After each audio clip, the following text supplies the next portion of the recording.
देखिए, जैसा कि आप लोग जानते हैं कि आज देश जो है, देश एक विकट संकट से गुजर रहा है। मोदी जी की जो सरकार है, ये सरकार संविधान और लोकतंत्र को ख़त्म करने पर तुली हुई है और इसलिए हम लोग चाहते हैं कि इस देश से जो है इनका विदाई होना चाहिए।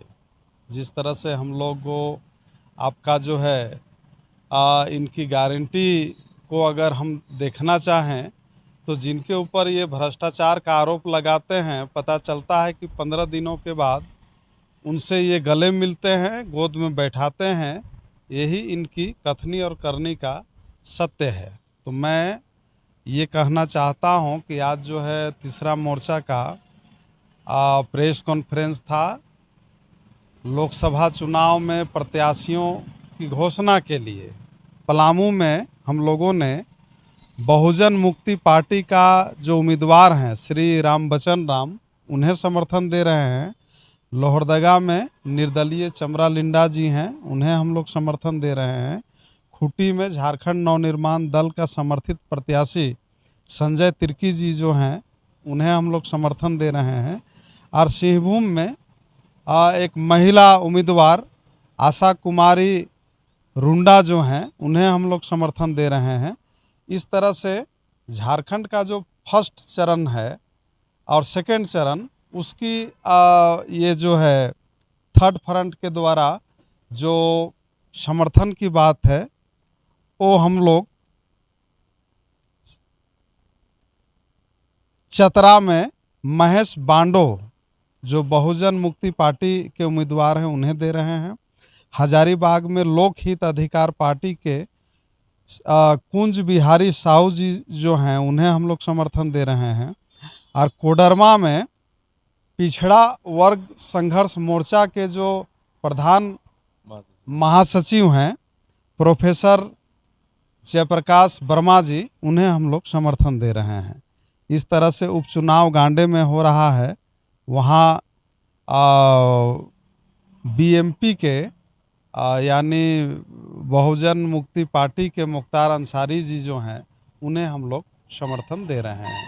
इसकी आज घोषणा हुई। देखिए, कहने को तो सभी लोग कह सकते हैं, लेकिन जैसा कि हमने कहा 8 सीट पर हमने प्रत्याशियों की घोषणा की। आप ही से मैं पूछना चाहता हूं कि उनके तरफ से क्या अभी तक कुछ वैसा आया है क्या? देखिए, लोकतंत्र है, लोग स्वतंत्र हैं, लेकिन झारखंड तीसरा मोर्चा जो है, ये झारखंड में संघर्षरत दर्जनों पार्टी को लेकर के, पार्टी संगठन को लेकर के बना है।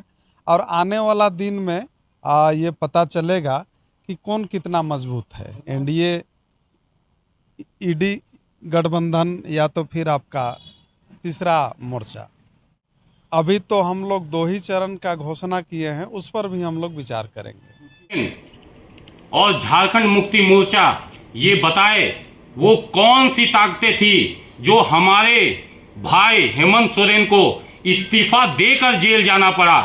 क्योंकि आज एक मुख्यमंत्री दिल्ली का माननीय अरविंद केजरीवाल मुख्यमंत्री के रूप में जेल में है, और झारखंड में वो कौन सी ताकतें थी जिसे जेएमएम के लोगों को अपने मुख्यमंत्री का इस्तीफा लेने के लिए मजबूर कर दिया गया। और हमारा मुख्यमंत्री जेल में है, वो पूर्व मुख्यमंत्री कहलाता है, और दिल्ली का मुख्यमंत्री जेल में है, आरोपों के आधार पर वो मुख्यमंत्री कहलाता है। इसका जवाब झारखंड मुक्ति मोर्चा के लोगों को, और बहन कल्पना सोरेन आज चुनावी मैदान में है, उनको भी जनता को देना चाहिए कि वो कौन सी ताकतें हैं जिसने हेमंत सोरेन का इस्तीफा दिलवाकर जेल में भेजने का काम किया। हमको एनडीए गठबंधन, इससे तो लोग त्रस्त हैं।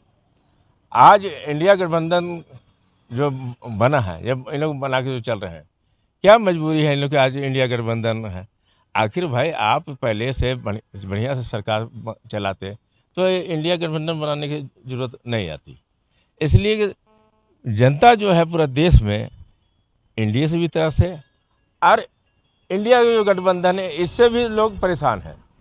इसीलिए हम लोग को एक तीसरा मोर्चा बनाने की ज़रूरत पड़ गया, ताकि हम लोग जो है जनता के बीच में जाएंगे। इन लोग जो है देखिए इंडिया का इन लोग गारंटी देता है। आज के युग में कोई भी प्रोजेक्ट सामने आता है तो गारंटी नहीं देता, वारंटी देता है। अब इन लोग गारंटी देता है, तो गारंटी कहाँ है आपके यहाँ? गारंटी तो आप लोग देते हैं लेकिन गारंटी तो है नहीं। बड़ा बड़ा कंपनी तो वारंटी दे रहा है, आप लोग बोलते हैं गारंटी है। भैया तो हम लोग गारंटी नहीं दे रहे, हम लोग भी वारंटी ही दे रहे हैं कि भाई गारंटी से कोई होने जाने ही नहीं है इसमें। तो हम लोग जो एक तीसरा विकल्प के बीच में हम लोग लोगों के बीच जा रहे हैं, लोगों को समझा रहे हैं, दोनों के नीति के बारे में बता रहे हैं, और जो अच्छा विकल्प होगा उसको हम लोग जनता के बीच में ले जा रहे हैं, समझा रहे हैं। और इसी पर जो हम लोग को जो लोग वोट करेंगे और जो फैसला आएगा सामने है। क्या उनके जाने से तो हम लोग संगठन में बहुत नुकसान हुआ है, लॉस हुआ है, क्षति हुई है। उसी को आगे विकल्प उसका पूरा करने के लिए हम लोग का कुछ हमारे बीच में जो नेता हैं, जैसे अभी हम लोगों ने प्रोफेसर जयप्रकाश वर्मा जी का हम लोग घोषणा किए हैं। अभी हम लोग उनके जगह में उन्हीं को रूप देख रहे हैं। आने वाले समय में हो सकता है कि हम उनको अध्यक्ष बनाएं तीसरा मोर्चा का, और इसके लायक को है, सभी समाज सभी वर्ग को लेकर चलने वाले आदमी है। और ऊंच नीच, पिछड़ी जाति अगली जाति सबके साथ उनका व्यवहार बढ़िया है। तो हम लोग दूसरा विकल्प उन्हीं को देख रहे हैं, या उससे भी अच्छा भी अगर हम लोग सामने आ जाए। बहुत सारे लोग आ रहे हैं सामने बीच में, अभी तो बात सामने आ जाएगी, इसके बाद में फिर हम आपके बीच में बात रखेंगे, है ना।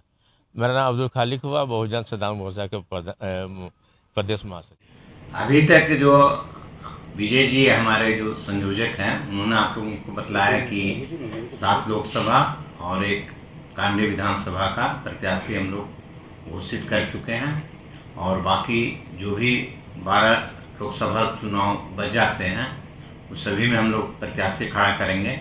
और तीसरा मोर्चा का गठन का उद्देश्य ही है कि जो एनडीए और इंडी गठबंधन जनता को अपने झूठे वचनों से प्रभावित करने का प्रयास कर रहे हैं, उनको बेनकाब करना हम लोगों का मेन उद्देश्य रहेगा।